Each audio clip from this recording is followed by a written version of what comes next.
Olá a todos e a todas. Na primeira parte da unidade, conhecemos um pouco da história da termodinâmica e alguns dos seus conceitos.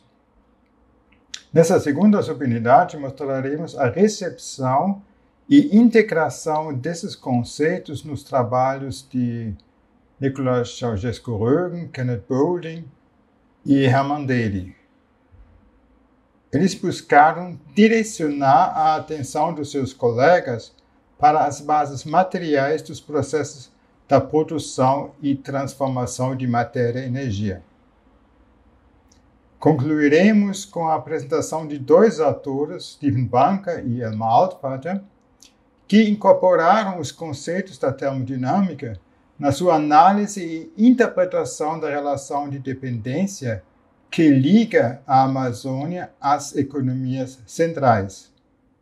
Os termos e conceitos que vamos conhecer nessa segunda subunidade são ilhas de isentropia, economia extrativa, economia produtiva, steady state economy, negentropia, spaceman economy.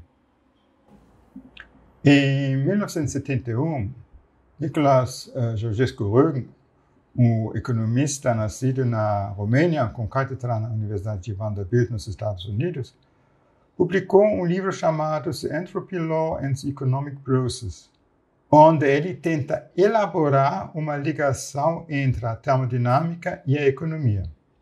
Ceausescu-Roegen não foi o primeiro a fazer essa ligação entre a economia e o meio biofísico, no qual a atividade econômica é baseada.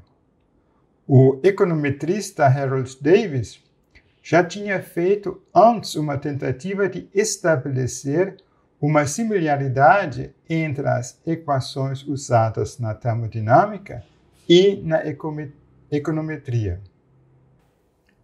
Na primeira metade dos anos de 1960, Kenneth Boulding, um economista americano, publicou uns trabalhos nos quais ele chamou a atenção para uma mudança do comportamento econômico da humanidade.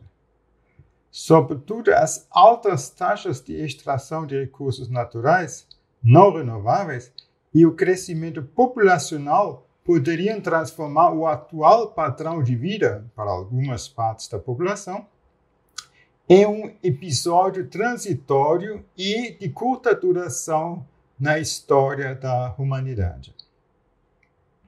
Boulding criou o conceito da Spaceman Economy, onde ele compara a Terra com uma nave espacial que somente dispõe de recursos limitados, tanto para extrair quanto para poluir, e onde a humanidade tem que encontrar o seu lugar dentro de um ecossistema cíclico, capaz de se reproduzir através de inputs de energia. Este último trabalho parece que não foi de conhecimento de Ceausescu-Roegen. Pelo menos ele se refere a Boulding somente em relação às suas obras sobre a função de produção. A inspiração da obra de Ceausescu-Roegen veio da área biofísica, onde Erwin Schrödinger, nos anos de 1940, introduziu uma visão nova da vida. Schrödinger, um físico austríaco, é conhecido pelos seus trabalhos sobre a mecânica quântica.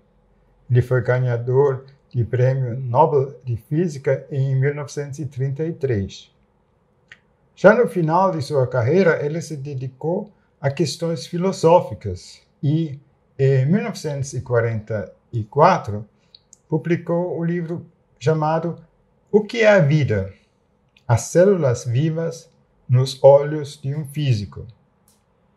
Nessa obra, Schrödinger afirma que as estruturas da vida são mantidas por um processo que absorve baixa entropia do ambiente e a transforma em alta entropia. A absorção de fontes de energia concentrada possibilita aos seres vivos a manutenção de sua ordem e a criação de estruturas. Usando as fontes de energia, o metabolismo devolve para o seu ambiente resíduos de qualidade energética inferior. Dessa maneira, o organismo reduz a sua entropia, mas ao mesmo tempo aumenta a entropia do seu ambiente. Schrödinger chamou isso de entropia negativa. Depois, o conceito se popularizou através do uso das palavras negentropia ou sintropia. Jean-Jacques Rögen começa a sua abordagem em Entropy Law and Economic Process com uma crítica às ciências econômicas, que ele classifica como uma ciência mecanicista, cujo instrumento teórico foi fortemente influenciado pela física mecânica de Newton. Ademais, a economia se esqueceu de sua base material, tratando o processo econômico como se ele fosse a no deposit, no return affair in relation to nature. Um fenômeno sem depósito, sem retorno em relação com a natureza. Um conceito capaz de devolver à economia a sua base material é, conforme Jean-Jacques Rögen, a termodinâmica. Ele considera a segunda lei a mais econômica das leis naturais, se referindo ao fato que esta começou como física de valores econômicos. Lembramos que das tentativas de Watt, Carnot, Joule e Clausius de entender e otimizar as máquinas a vapor. Visto pela ótica da termodinâmica, o processo econômico se apresenta como a transformação de baixa entropia contido no estoque dos recursos naturais da Terra e no fluxo da energia solar em alta entropia. Assim sendo, ele é um processo unidirecional e não um processo circular, como a teoria econômica postula. Dessa maneira, a baixa entropia é uma, mas não a única condição necessária para que um objeto se torne útil. Segundo Jean-Jacques Rögen, precisa criar life enjoyments. Ele deu como exemplo a baixa entropia de um cogumelo venenoso, que não tem utilidade nenhuma para os seres humanos. O livro de Jean-Jacques Rögen fecha com uma visão sinistra. A escassez que finalmente vai limitar o desenvolvimento econômico é o estoque dos recursos naturais na Terra e não o estoque de baixa entropia do Sol. Diante dessa lei natural para a humanidade, resta somente de definir a maneira e a taxa como a baixa entropia é usada. Foi um aluno de Nicholas Jean-Jacques Rögen e Kenneth Boulding, o economista norte-americano Herman Daly, que, baseado nos trabalhos de Jean-Jacques Rögen, introduziu nos anos de 1970 um novo conceito na discussão sobre o desenvolvimento econômico, o do Steady State Economy, ou a economia do estado estacionário. Dele parte da existência de duas populações físicas, as pessoas e os artefatos criados por eles, tais como máquinas, casas, livros, etc. Ambos fazem parte de um sistema maior, que é a natureza. Ambas as populações tanto têm a capacidade de prestar serviços para a raça humana, quanto a necessidade de manutenção e substituição. Os seres humanos precisam de comida, de roupa, calefacção, etc. Os artefatos têm, via de regra, uma vida útil limitada e precisam ser substituídos. Em Jean-Jacques Rögen, Daly interpreta o processo econômico como um fluxo, que começa com a depreciação de uma fonte natural de baixa entropia e termina com a poluição de um depósito ou escoadouro com lixo de alta entropia. Assim, a Steady State Economy é definida como uma economia com um estoque constante de população e de artefatos, mantida em um nível desejado e suficiente por baixas taxas de throughput de manutenção. Uma das condições para colocar a Steady State Economy em prática, segundo dele, é a mudança da base energética da economia. Ela precisa mudar da energia fóssil para a energia solar, que é a única fonte de baixa entropia durável. Steven Banker foi o primeiro a tentar aplicar as noções termodinâmicas introduzidas por Josko Rögen na economia na discussão sobre o desenvolvimento. O estudo de caso escolhido por ele para elaborar as suas ideias foi a Amazônia. Vale lembrar que Banker foi de 1975 a 1978 professor visitante do NAIA, uma experiência à qual ele se refere com muito carinho na introdução do livro. O objetivo do livro é, conforme o autor, explicar o subdesenvolvimento da Amazônia e de integrar várias teorias de desenvolvimento em um modelo ecológico para assim superar as deficiências que cada uma das teorias apresenta. Banker parte da suposição, formulada primeiramente por Alfred Lotka para processos biológicos, que as sociedades que convertem mais energia são favorecidas pela evolução. E ele usa essa hipótese para explicar o desenvolvimento desigual das regiões e a subordinação das economias extrativas pelas economias produtivas dentro de um sistema econômico mundial.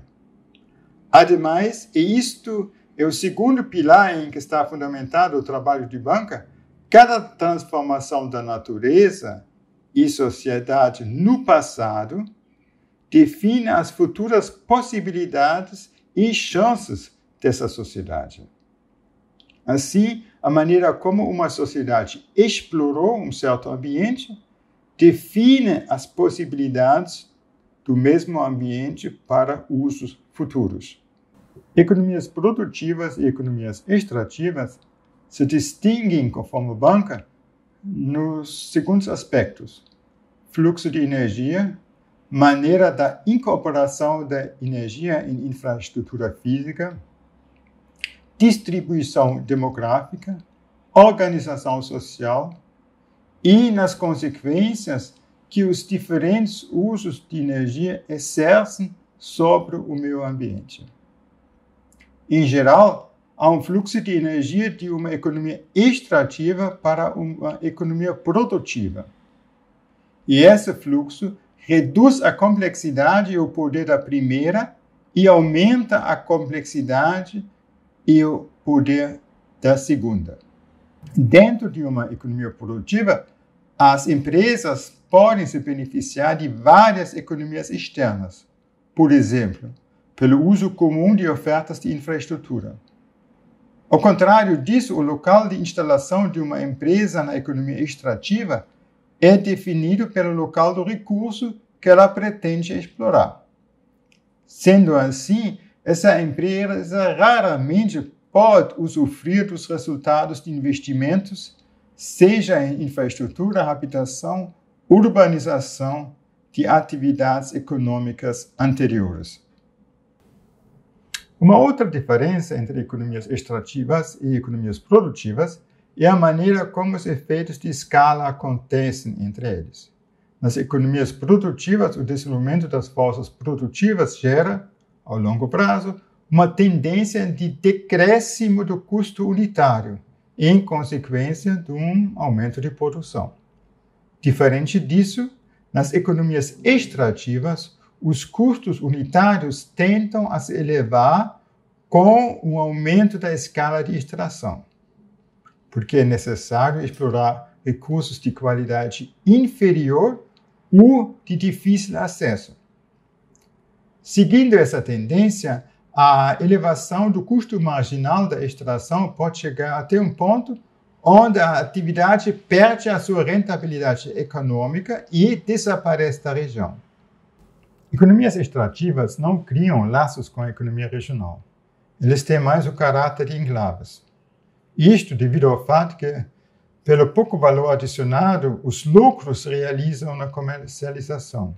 E devido ao fato que as economias extrativas não respondem a vantagens locais, não se cria concentrações de indústrias. O processo de extração normalmente adiciona pouco valor ao produto extraído. Assim, ele é capaz de gerar rapidamente um aumento considerável de renda regional. Só que isso pode acabar tão rápido quanto começou, caso o esgotamento dos recursos de fácil acesso cria necessidades de altos investimentos. Nesse caso, é mais provável que haja um deslocamento da atividade extrativa para uma outra região. A relação entre economias extrativas e economias produtivas não é resultado de uma estratégia de acumulação das classes dominantes nas respectivas regiões, mas resultado de uma necessidade física da produção industrial. Quais são as consequências que isso traz para as regiões de economias extrativas? Devido à perda constante de energia e matéria, elas não podem sustentar a cara e complexa estrutura administrativa de um Estado moderno, que, na interpretação de Bunker, é uma estrutura dissipativa que necessita de um constante fluxo de energia e matéria para o seu sustento. A perda de energia e matéria deixa as regiões de economia extrativa mais simples, no sentido de perda de complexidade, seja economicamente, seja socialmente. Isso diminui também as suas oportunidades para o seu desenvolvimento futuro.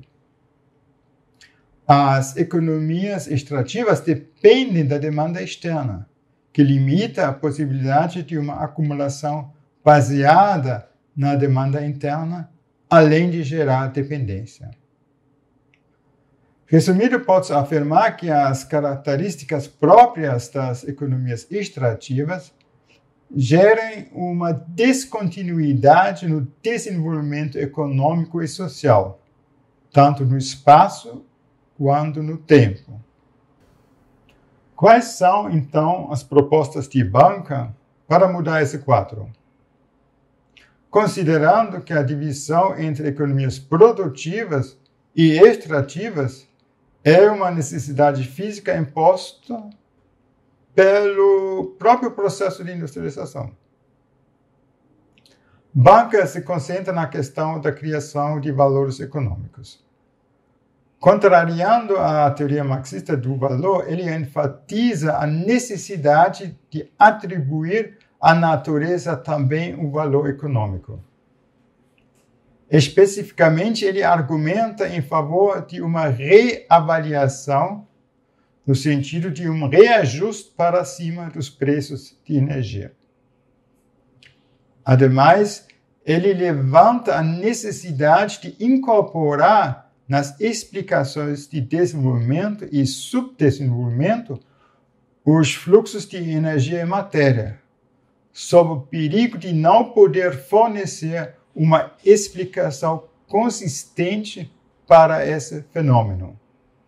O último autor que apresentarei de forma sucinta, já que ele vai ser objeto do nosso encontro, é Elmar Altvater. Altvater também foi professor visitante do NAIA. Diferente do Bunker, Altvater dá na sua análise das condições de subdesenvolvimento da Amazônia mais ênfase na atuação da lógica do mercado global. Usando um conceito de Fred Hirsch, um cientista político alemão, Altvater define o processo de industrialização como um bem oligárquico. Isso é um bem cujo valor de uso é destruído na medida em que o seu consumo se torna mais comum, mais democrático.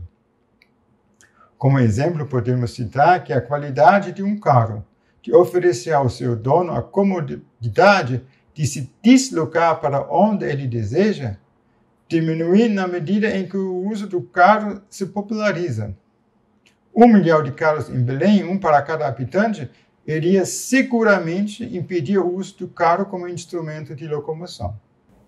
Nesse sentido, a industrialização, devido à sua condição física de transformar baixa entropia, Alford usa o termo sintropia, em alta entropia, é um bem oligárquico.